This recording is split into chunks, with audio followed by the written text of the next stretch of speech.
Olá, meu querido irmão, olá, minha querida irmã, que a paz do nosso Senhor Jesus Cristo esteja presente na vida do meu irmão e da minha irmã. É o que eu peço em nome de Jesus. Amém. E graças a Deus. Marcos Moliga, teólogo, e com alegria me coloco aqui diante do meu irmão e da minha irmã para que juntos possamos estudar um pouquinho mais da palavra de Deus, a Bíblia, através desse nosso canal. A Bíblia, simples assim.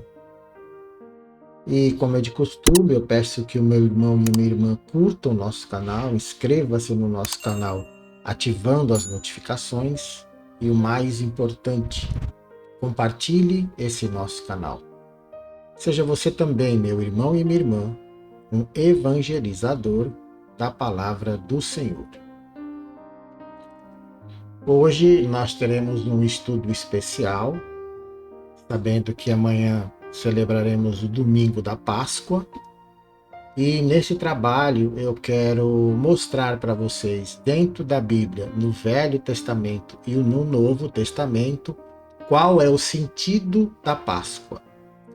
Então, o nosso tema hoje é o sentido da Páscoa, uma jornada de libertação e esperança.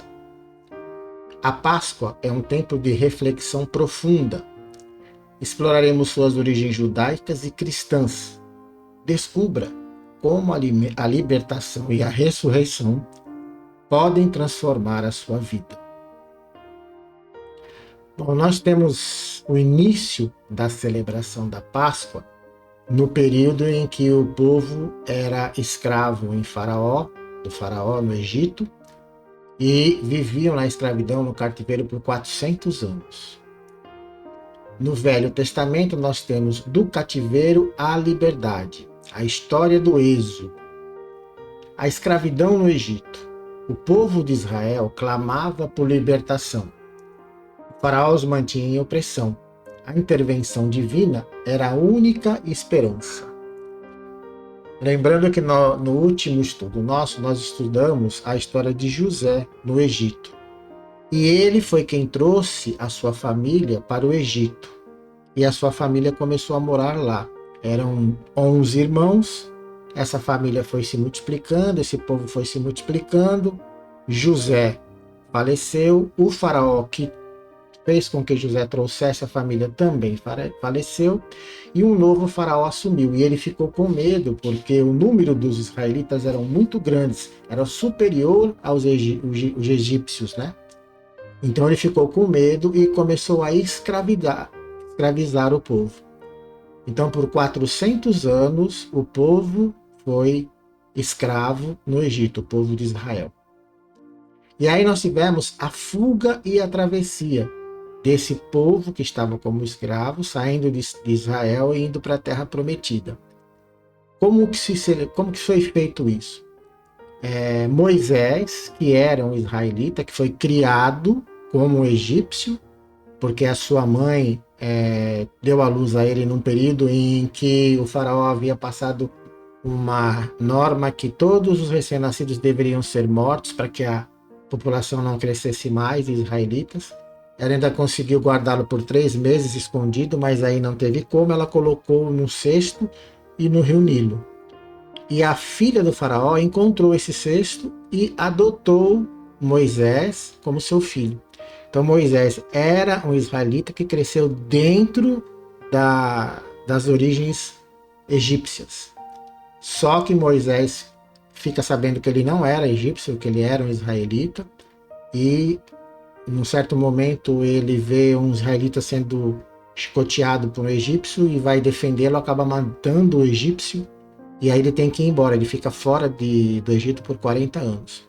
Então Deus, ouvindo o clamor do povo israelita como escravo no Egito, faz com que Moisés vá até o Egito para libertá-los.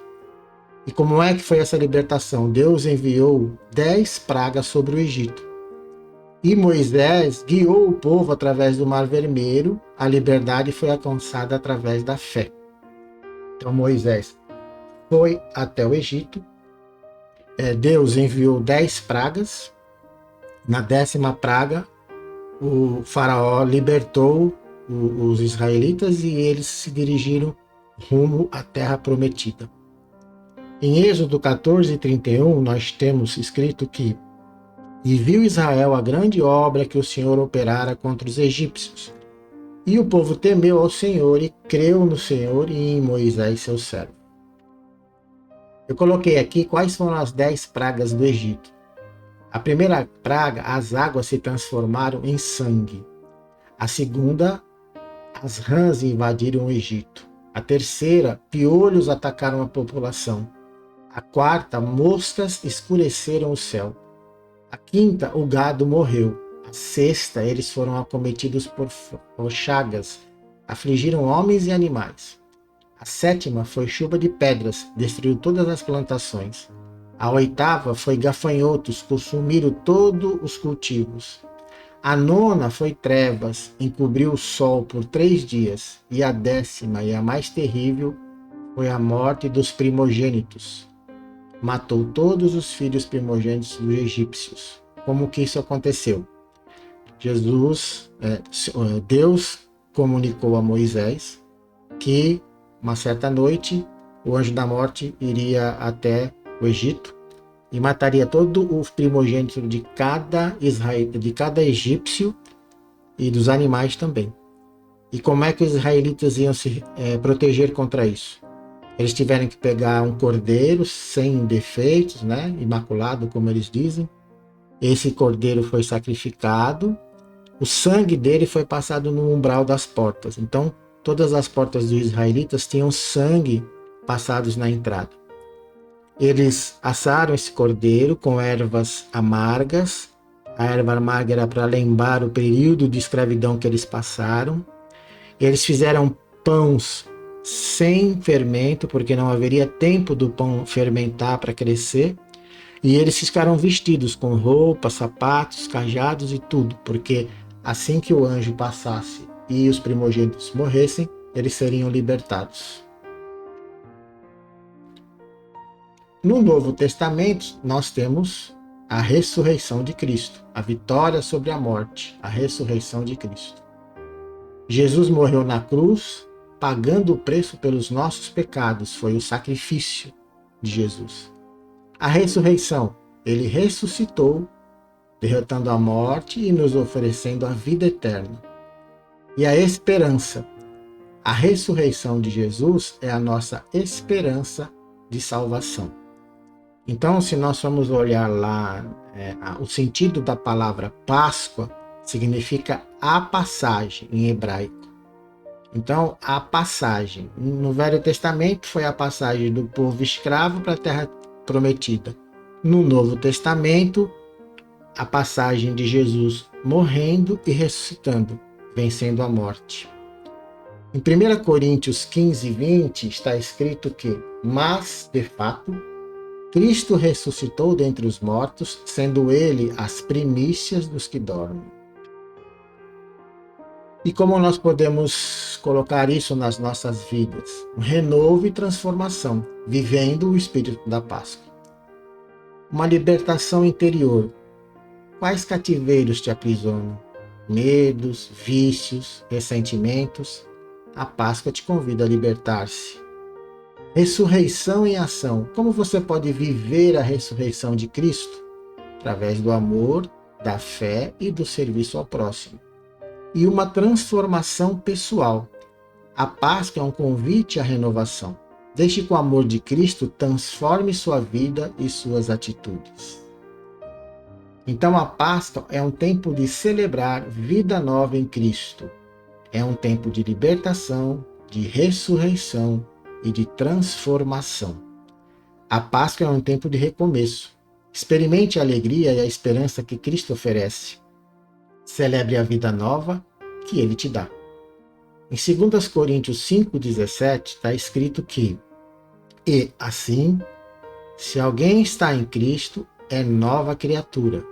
As coisas antigas se passaram, eis que se fizeram novas." Amém, Senhor. E agora é o nosso momento de oração, momento que eu peço que o meu irmão e a minha irmã coloquem as suas orações, os seus pedidos diante do Senhor. e que eles possam ser atendidos de acordo com a vontade do nosso Deus, porque nós sabemos que a vontade e a graça do Senhor é que nos basta. Por isso eu peço que o meu irmão e a minha irmã feche seus olhos, curve sua cabeça. Nós vamos falar com o Senhor. Bondoso Pai, em o nome do teu Filho amado Jesus, nós te agradecemos por mais este momento em que nos colocamos aqui diante de ti para te pedir que receba essas orações, esses pedidos, que eles possam chegar até ti, ó Pai, como um aroma agradável, e que possam ser atendidos se esta for a tua vontade, porque nós sabemos que a tua vontade e a tua graça é o que nos basta.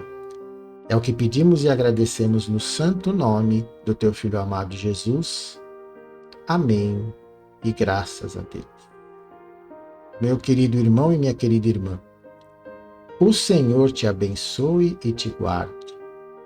O Senhor faça resplandecer o seu rosto sobre ti e tenha misericórdia de ti. O Senhor sobre ti levante o seu rosto e te dê a paz. Amém, Senhor. Fique em paz, meu irmão e minha irmã, que você possa ter um dia abençoado, possa ter uma semana abençoada, possa ter um mês abençoado e que amanhã você possa celebrar a Páscoa no seu verdadeiro sentido, lembrando que Páscoa significa a passagem da escravidão para a libertação e a passagem da morte para a vida. Que Deus abençoe a sua Páscoa e que nós possamos nos encontrar num próximo estudo, se assim o Senhor Deus permitir. Forte abraço a todos e fiquem com Deus.